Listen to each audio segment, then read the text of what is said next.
Saudara yang kasih dalam Tuhan Yesus, Yohanes pasal 12, Yohanes pasal 12 ayat 20 sampai 36. Yohanes pasal 12 ayat 20 sampai 36 tentang di sini kalau dia di Alkitab dari Lembaga Alkitab Indonesia ada dua tema. Yesus memberitakan kematiannya. Ya, ada temanya adalah Yesus memberitakan kematiannya. Jadi kita akan melihat ini, saya cuma mau ajak saudara untuk melihat tiga bagian saja. Kita bagi tiga, yaitu Tuhan Yesus dan orang-orang banyak, Tuhan Yesus dan Bapa, dan Tuhan Yesus dengan orang-orang percaya yang melayani Dia. Tuhan Yesus dengan orang-orang banyak, kita sudah renungkan minggu kemarin bagaimana mereka bersorak-sorai, Hosana bagi diberkatilah Dia yang datang dalam nama Tuhan Raja Israel. Mereka menyambut Tuhan Yesus dengan sorak-sorai. Mereka membawa daun-daun palem, menyongsong Dia sambil berseru, Hosana bagi Dia, Raja Israel. Semuanya menyambut Dia. Orang-orang Israel waktu itu, saya katakan itu adalah orang-orang Israel, mereka menyambut Tuhan Yesus dengan sukacita karena mereka berharap inilah saatnya Raja mereka, inilah saatnya Raja mereka akan membebaskan mereka dari masalah. Inilah saatnya Raja mereka akan membebaskan mereka dari penjajahan bangsa lain, bangsa Romawi terutama waktu itu. Jadi mereka sangat senang sekali, mereka bersukacita karena inilah Raja. Lalu pada ayat yang sudah dibaca tadi, saudara akan lihat apa yang dikatakan Tuhan ayat 23, telah tiba Anak Manusia dimuliakan.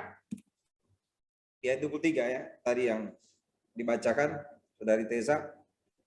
Tadi waktu baca Saudara Ivan Liturgos bilang, silakan Saudara Teza, saya tuh lihat di yang hadir ibadah ini ada Tesalonika Putri Wiyanto. Itu 1 Tesalonika.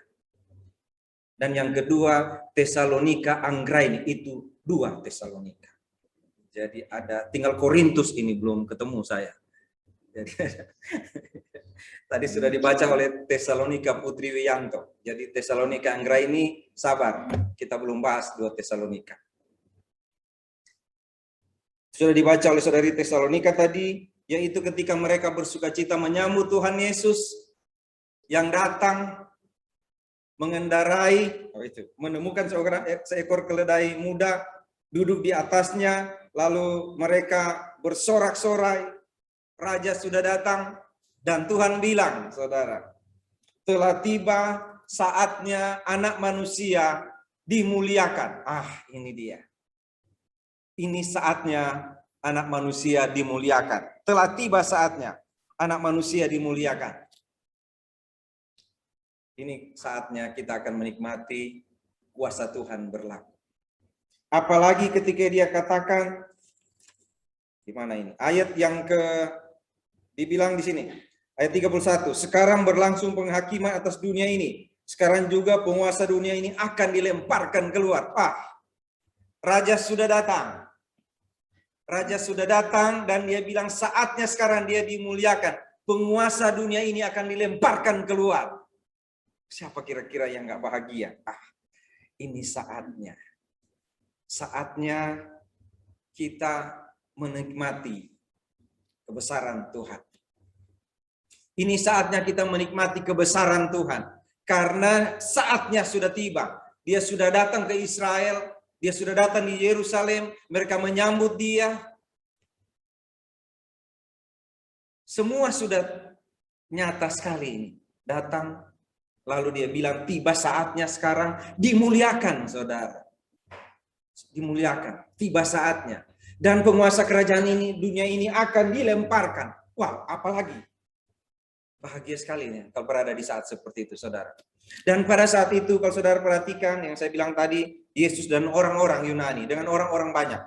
Ada di antara mereka yang berangkat untuk beribadah pada hari raya itu, terdapat beberapa orang Yunani. Orang-orang Yunani, saudara. Ada mereka. Taruhlah mereka nggak terlalu tinggal jauh dari Yerusalem. Tapi kalau mereka orang Yunani kan jauh banget dari Yunani sampai di Israel ya. Mereka datang. Mereka adalah penganut agama Yahudi. Mereka bukan orang Yahudi. Mereka penganut agama Yahudi. Tapi setiap tahun ketika ada perayaan Paskah, sampai kalau saudara baca di Kisah Rasul pasal 2, mereka selalu datang sama-sama di sana. Mereka datang di Yerusalem untuk beribadah pada Allah Israel. Artinya pada waktu itu Allah Israel itu sudah dikenal. 40 tahun mereka mengembara dari Mesir sampai Kanaan. Setelah itu mereka tinggal di situ, ada raja yang hebat sekali. Namanya Salomo. Semua mengenal Salomo. Raja Daud dan Salomo. Jadi Allah Israel itu sudah dikenal di mana-mana. Mereka tahu ada tempat ibadah di Yerusalem. Ada bait Allah yang hebat sekali yang dibangun oleh Salomo. Hebat banget itu tempat ibadah. Jadi orang-orang datang di tempat ibadah itu. Mereka datang. Pada waktu mereka datang, mereka mendengar bahwa Yesus masuk. Mengendarai seekor keledai. Dan mereka orang-orang menyambut. Semakin menguatkan mereka, kami tidak salah beribadah pada Allah yang benar. Kami tidak salah beribadah pada Allah Israel. Mereka datang. Mereka datang di situ, saudara. Orang-orang Yunani. Tapi ada masalah dengan orang Yunani. Saudara masih ingat Tuhan bilang begini. Aku diutus hanya kepada domba-domba yang hilang dari umat Israel. Matius 15 ayat 24. Kalau kamu pergi di Matius pasal 10, dia bilang pergilah kepada domba-domba yang hilang dari umat Israel. Orang Yunani. Orang Israel, rasul-rasul tahu hanya diutus kepada domba yang hilang dari umat Israel. Aku datang hanya kepada domba-domba Israel. Sekarang orang Yunani. Yesus sudah tunjukkan, sudah genapkan semua nubuat. Tapi orang Yunani berdiri. Bagaimana caranya? Mereka ketemu dengan Filipus. Kebetulan Filipus itu kalau ada us-us itu nama-nama Yunani. Filipus, Timotius, ya kan? Sonisius, nggak bisa, Yudius susah. Gemisius, susah juga. Pokoknya kalau ada Sius itu orang Yunani. Jadi dia datang kepada Filipus. Dia pikir itu orang Yunani kan? Dia bilang boleh bawa nggak kami ke Yesus? Filipus masih pikir, aduh, kan ini Tuhan datang kepada, ini kesempatan loh bagi orang Israel menerima ini. Ini bangsa lain mau ngapain di sini? Masa mereka juga mau terima ini kerajaan kan khusus buat Israel? Saudara, nggak berpikir, nggak dicatat di Alkitab, saya cuma berasumsi aja. Oh, ini kan cuma buat orang Israel, buat kami. Buat apa ini orang-orang ini mau datang? Ya, karena di pikiran mereka raja sudah datang untuk Israel. Kok ada orang Yunani yang setiap tahun datang, yang mereka tuh kalau datang beribadah, saudara, ini kan ada yang duduk di sini di tempat ibadah. Ada yang cuma di luar. Nah, orang Yunani kalau datang di bait Allah, mereka nggak boleh masuk di bait Allah. Mereka di pelataran sana, di luar sana mereka. Jadi kalau mereka beribadah, mereka cuma dari luar, mendengar saja, melihat saja orang Israel beribadah. Mereka tidak bisa masuk ke tempat ibadah. Mereka di luar. Sekarang mereka ingin bertemu dengan Yesus. Raja itu sudah datang. Boleh nggak kami ketemu dengan Yesus? Filipus out. Tapi tunggu sini. Saya mesti cari saksi lagi satu. Saya cari teman. Temannya itu adalah Andreas. Ada S di belakang. Sama. Nama-nama itu juga nama-nama Yunani. Makanya kan Tessa. Sony. Oh ada Sony. Sony masuk. S. Kalau nggak ada S, maksa aja lah. Riza. Ada itu. Z tapi. Ya. Datang pada Andreas. Andreas. Ini mau ketemu Yesus gimana? Ya udah kita bawa aja. Ada kerjasama yang baik ya, dua hamba Tuhan ini ya. Andreas itu cuma bawa satu orang. Tapi kali ini dia bawa orang Yunani. Dia bawa orang Yunani. Biasa dia cuma bawa Petrus.